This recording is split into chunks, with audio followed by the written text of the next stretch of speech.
Hello, my name is Rhyn Emlyn. I'm one of the lecturers in medieval history at the Department of History and Welsh History at Aberystwyth University. I teach modules on travel in the Middle Ages, on education, and also on aspects of Welsh history during the period as well. Now, in this short lecture, what I want to do is to introduce you to an aspect that I teach in one of my modules.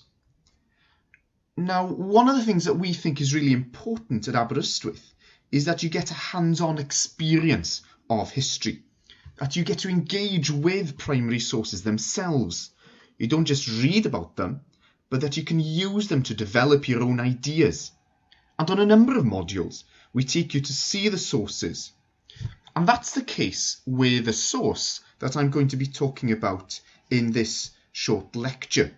And that source is the Hereford Mappa Mundi, which I think is one of the most interesting sources we can look at for the Middle Ages. Medieval maps are fantastic sources.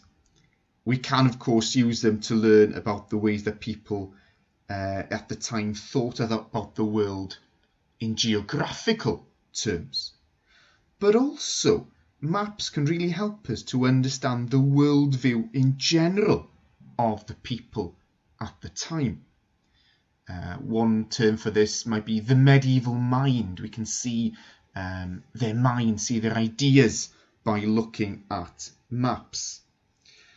My module is a module for second and third years called European Society and the Medieval Mind, where we look at how people in the Middle Ages understood the world around them.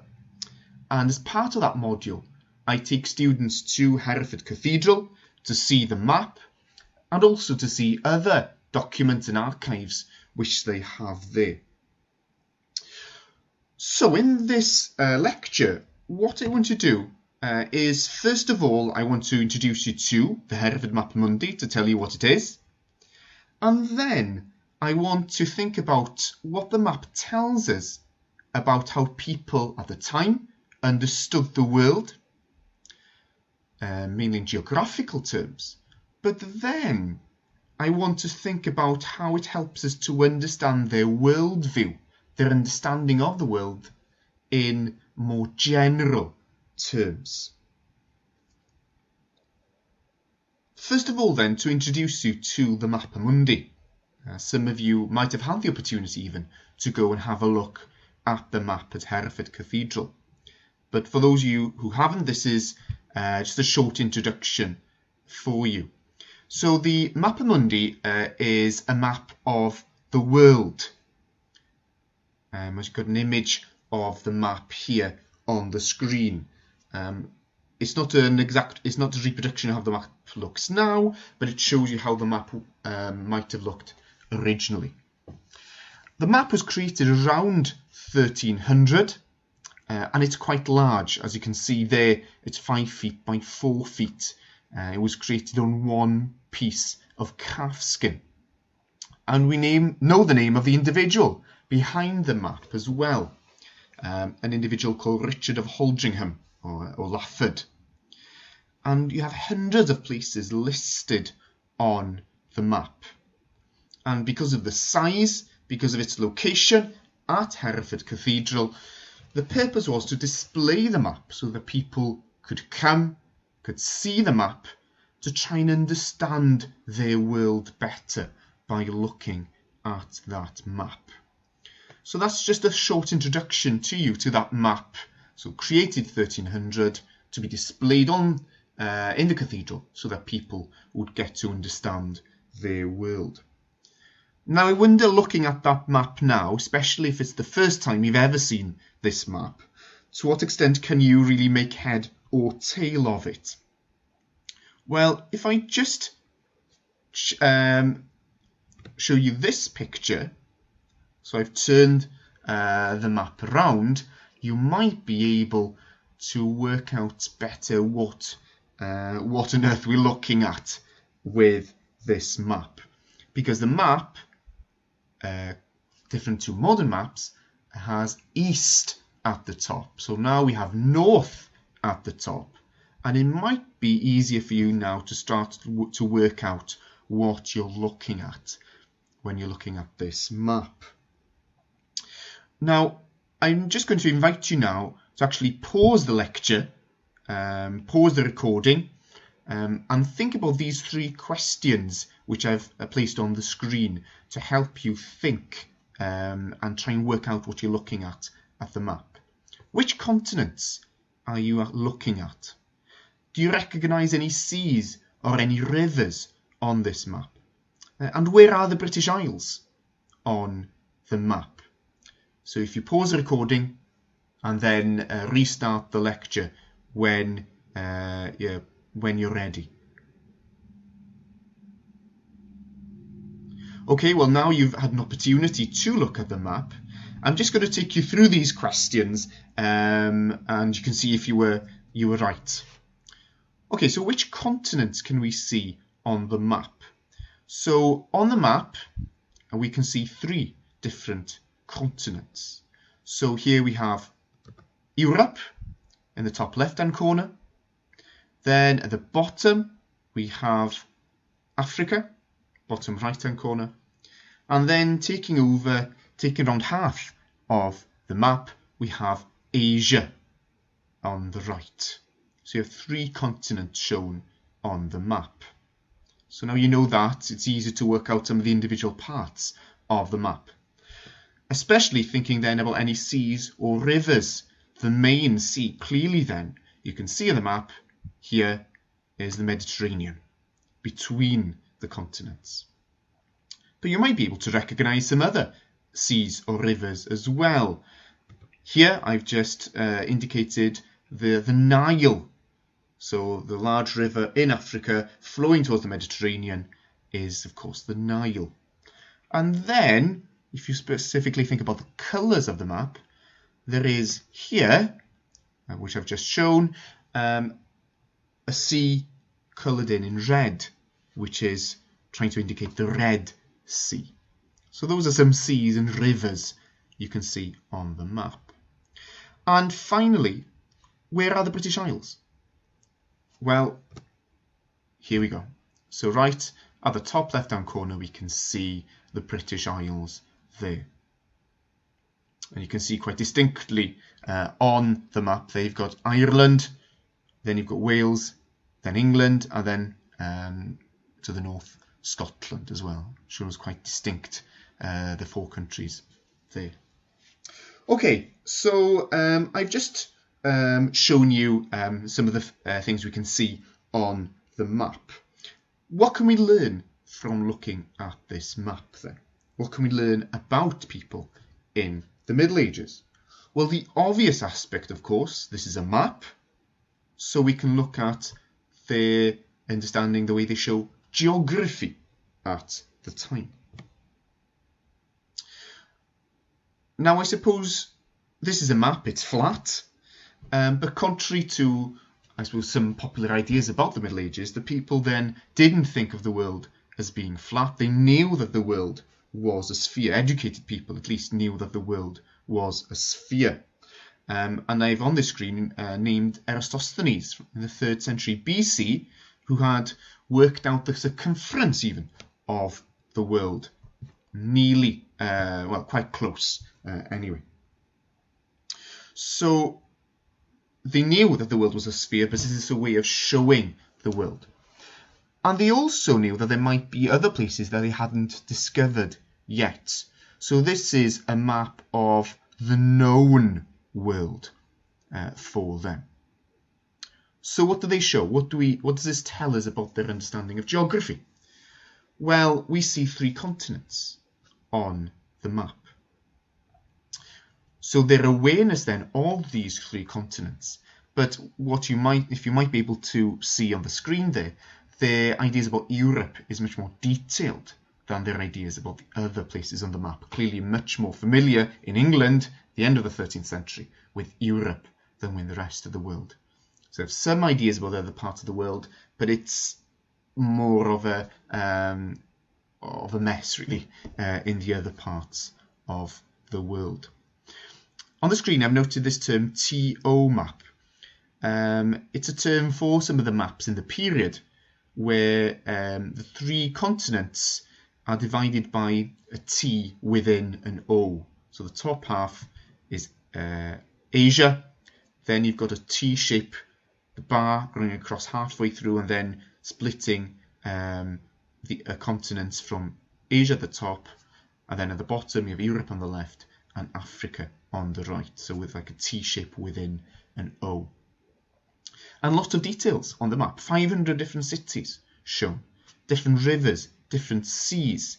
The shapes are slightly different to what we might know today, but then again they are very familiar with these aspects of the geography of the world, and in a way showing the importance of rivers, of seas, for travel as well.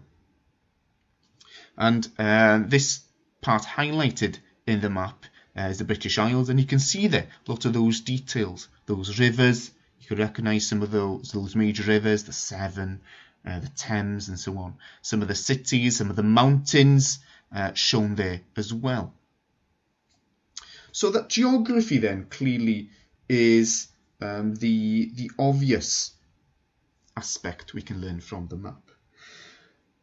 But in 1300, when the map was created, maps were not just about geography. Maps were a way of making sense of the world more generally. I suppose the best way of thinking about maps in this period are like an encyclopedia, including different types of information about the world. You can even call them different layers within the map. You've got the geography, but you've got other layers of information in the map as well. So this then, by looking at these other types of information, these other layers, this will help us to know more and to understand people's worldview, their ideas at the time, around 1300. So I'm going to go through some of these other types of information we have in the map. History. Maps were a way not just of conveying space, geography, but also a way to map time, to show history as well. And the map shows us history from creation, from when God created the world, to judgment, to when the world will come to an end. And I'll mention that a bit more in a minute. Is the whole history of humanity then shown in the map? The image on the screen here, the top right, you can see the Garden of Eden. It's right at the top of the map, right in the east.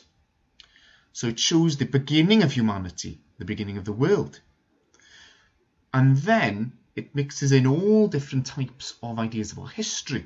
So ideas from the Bible, so stories from the Bible are shown on the map. So you've got here on the screen an image of Noah's Ark, for example. But also aspect of classical history, the stories, the myths of ancient Greece and of Rome as well. So there's a picture here as well of the Golden Fleece as an example of that. So showing the history of humanity in the map as well. Another layer, another type of information we have in the map is about the natural world.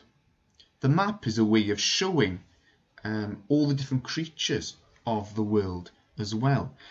In a way, it's like a bestiary. It's like a document showing all the different creatures and beasts that existed in the world. And the point is to understand the world better by showing the variety in God's creation. That is the point of the map. Another of the reasons for the map, in any case. So, for example, you can see there clearly it's an elephant. There's an elephant shown there. So all these different creatures shown roughly where you might expect to find them. But of course, not just animals we know and creatures that we know are real now, but also mythical creatures shown on the map as well. So in the bottom left-hand corner here, you see an image from the map of a unicorn. So creatures like unicorns are also shown on the map. And stranger still are some creatures which we might term monstrous races, semi-human creatures who can be seen on the map. So there's an image underneath the elephant here of a man with one huge foot to shield himself from the sun. You then have on the right here, you have a line of strange semi-human creatures, men with no heads, and so on. And there was a belief at the time that there existed these monstrous races. They aren't shown on the map in Europe, but they're shown as far south as you can go in Africa, or as far east as you can go in Asia. And there are 20 of them shown on the map. And so showing the belief in these monstrous races at the time as well. And finally, what we see in looking at the map, another type of information, another layer, is theology, is ideas about religion, about God, about the Bible. In the map, in a way, there is a mess. It shows the world in disorder because of the mess that men create in the world. However, above the map, and in a way, what's around the map is as important as what's on the map itself. Above the map, you see God in control. So showing that God is seeing everything, that ultimately God is in control. And there is an element of centrality of religion if you also look at what's right at the centre of the map. And right at the centre, we see Jerusalem.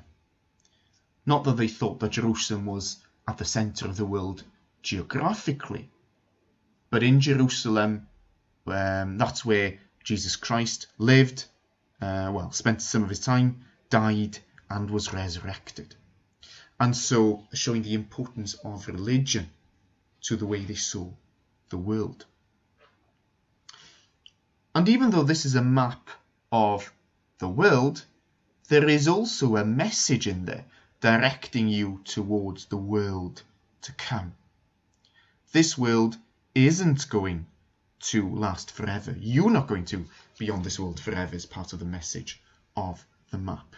So you've got 4 pins, for example, holding the world in its place. And if you look at the pins, there are letters on them, M-O-R-S. In English, death, saying that people are going to die.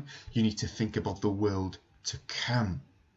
And so we see above the map the division of humanity. Some going to heaven, some going to hell. So the emphasis is on, yes, enjoy the world, come to learn about the world, but remember not to get too fixated on the world. That what's most important is the world to come. So that, in a way, is the deepest layer of the map. So we can learn about geography, history, the natural world, but also people's ideas about theology. So what we've done then is to highlight here some of the things we can learn from looking at this map. But I just want to leave you with some questions to think about. Some of the things that you can carry on thinking about after this lecture. From looking at this map then, what did people at the time know or think about the world? We can also use this map and some of the things we've talked about to think about what was important for people at the time. And you can think as well about how does this help us to understand the Middle Ages? How does the map and what we've talked about now help us to understand the Middle Ages? Well, I hope you've enjoyed listening to this lecture and having a taste of our teaching at Aberystwyth. Thank you for listening, and please feel free to get in touch with me. My email address is on the screen if you want to discuss the content of the lecture, our teaching in general, or anything else about studying history at Aberystwyth. Thank you.